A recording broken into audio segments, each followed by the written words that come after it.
அனைவருக்கும் வணக்கம். Jain university diploma மாணவர்களுக்கு வருகிற ஜூன் 14-15 தேதிகளில் இறுதி தேர்வு நடைபெற இருக்கின்றது. அந்த தேர்வுக்கு தயார் செய்யும் வகையில் இந்த ஆண்டு விஷன் டிப்ளமாவில் கேட்கப்பட்ட உடல்நலம் பாடத்திற்கான இறுதி தேர்வு வினாக்களையும் விடைகளையும் பார்க்க இருக்கின்றோம். இந்த விடைகளெல்லாம் நீங்கள் முன்பே நன்றாக அறிந்ததுதான். அவற்றை ஒருமுறை பார்த்து கொள்வது உங்களுடைய தயாரிப்பை மேலும் செம்மைப்படுத்துவதற்கு உதவும். வாருங்கள், இப்போது நாம் வினாக்களையும் விடைகளையும் பார்க்கலாம். வேதாத்ரி மகரிஷின் கூற்றுப்படி இயற்கை எனும் தோட்டத்தில் இறுதியாக பூத்த மலர் மனிதன். எந்த மூன்றின் இணைப்பில் மனித வாழ்க்கை நடைபெறுகிறது? தான், சமுதாயம், இயற்கை. உயிரினம் தோன்றியது முதல் இன்று வரை செய்த அனைத்து செயல்களும் அனுபவங்களும் டேஷ் மூலம் நமக்கு தொடர்கிறது. கருவமைப்பு. 3 விதமான பதிவுகள் யாவை? சஞ்சிதம், பிராப்தம், ஆகாமியம். வினைப்பயனை தேகம் கண்டா என்று கூறியவர் யார்? பட்டினத்தார். டேஷ் மற்றும் டேஷ் இவை பாவப்பதிகளின் வெளிப்பாடுகள் ஆகும். உடலில் நோய், உள்ளத்தில் களங்கம். அரிது அரிது மானிடராய் பிறத்த அரிது என்று கூறியவர் யார்? ஔவையார். ஒரு குழந்தை டேஷ் உடன் பிறக்கிறது.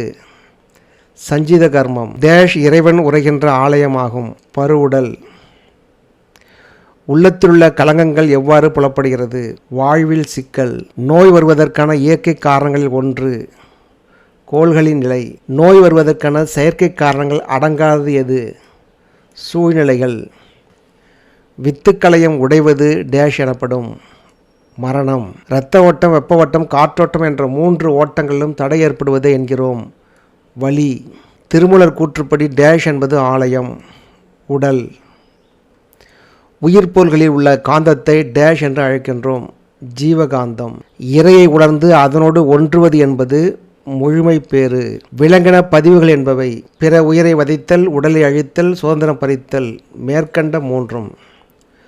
3 விதமான உடல்கள்: பருவுடல், சூக்ம உடல், காரண உடல். மனித வாழ்வின் நோக்கம்: இறைநிலையை உணர்ந்து ஒற்றுமையாக வாழ வேண்டும். இரத்தத்திலுள்ள பிரிவுகள் யாவை? ஏ, ஏபி, ஓ. டேஷ் உணவே இயற்கை உணவாகும். புதிய மற்றும் சமைக்கப்படாத உணவு. சராசரி மனிதனின் இதயம் நிமிடத்திற்கு டேஷ் முறை துடிக்கிறது. 72. உணவில் டேஷ் சுவை குறைவதால் கைகால் வீக்கம், உடல் வெளிர்ப்பு மற்றும் களைப்பு ஏற்படுகிறது. துவர்ப்பு. மனித உடலின் சராசரி வெப்பநிலை 36.7 டிகிரி செல்சியஸ். உடலுக்கு தேவையான ஜீவகாந்தம் கிடைக்கும் வழிகள்: உணவு, காற்று, கோள்களிலிருந்து வரும் காந்த அலைகள், பூமியின் மையத்திலிருந்து அணுக்கள் உடைகின்ற போது அதிலிருந்து வெளிவரக்கூடிய துகள்களிலிருந்து. மேற்கண்ட அனைத்தும். மேற்கண்ட அனைத்தும் என்பது சரியான விடை. நுரையீரலின் அடிப்பகுதியில் இருப்பது டேஷ். உதரவிதானம். யோகா மற்றும் தியான பயிற்சிகளின் போது டேஷ் செயல்படுத்தப்படுகிறது. மூளையின் இடது அரைக்கோளம், மூளையின் வலது அரைக்கோளம், மூளை தண்டு, சிறுமூளை. சரியான விடை மூளையின் வலது அரைக்கோளம். நரம்பு மண்டலம் டேஷ் முக்கிய பிரிவுகளாக பிரிக்கப்பட்டுள்ளது. 2. உடலில் உள்ள தசைகளின் செயல்பாடுகளை கட்டுப்படுத்துவது டேஷ் நரம்பியல் அமைப்பு. சொமாட்டிக் நரம்பு மண்டலம். உணவின் வகைகள் யாவை? சாத்வீகம், தாமசம், ரஜோ உணவுகள். பசிக்குரிய உணர்வை உருவாக்குவது எது? உடலின் சக்தி இழப்பு காரணமாக ஏற்பட்ட பலவீனம். நீரிழிவை தடுக்கும் குணம் கொண்டது எது? வெந்தயம். அவசர காலத்தில் தண்டுவடம் வழங்கும் கட்டளை எனப்படுகிறது. அனிச்சை செயல். அலோபதி மருத்துவத்தின் தந்தை ஹிப்போக்ரட்டஸ். ஜீவனின் இயல்பை அறிந்து ஆயுளை நீடிக்கச் செய்வது ஆயுர்வேதம். யுனானி மருத்துவம் டேஷ் என்ற தேசத்தில் துவங்கியது. கிரேக்கம். அரபு நாடு என்றும் சொல்லுவார்கள். எந்த சுவையின் குறைபாடு கைகால் வீக்கத்தை ஏற்படுத்தும்? துவர்ப்பு. அதிக அளவில் புளிப்பு உணவு உடலில் எதை பாதிக்கும்? நரம்புகள். மிகுந்த அளவில் உணவு எடுத்துக்கொண்டால் என்ன ஆகும்? செரிமான கோளாறு மற்றும் வாயு பிரச்சனை ஏற்படும்.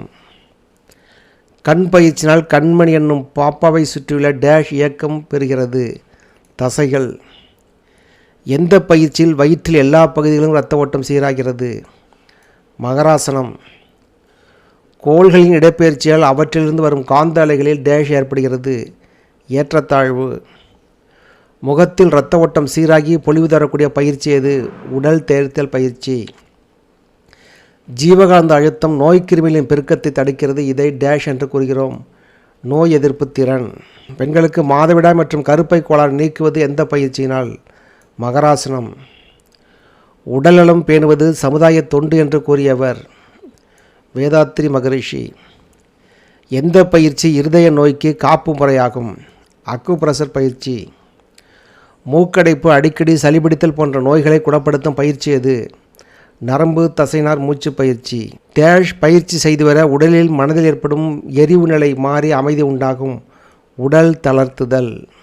விஷன் டிப்ளமா இறுதித் தேர்வினுடைய வினாக்களையும் விடைகளையும் பார்த்தோம். இந்த விடைகளில் எவையேனும் நீங்கள் தவறாக கருதினால் அவற்றை பற்றி கமெண்டில் குறிப்பிடுங்கள். மீண்டும் அடுத்த ஒரு பாடத்தில் சந்திப்போம். நன்றி, வணக்கம், வாழ்க வளமுடன்.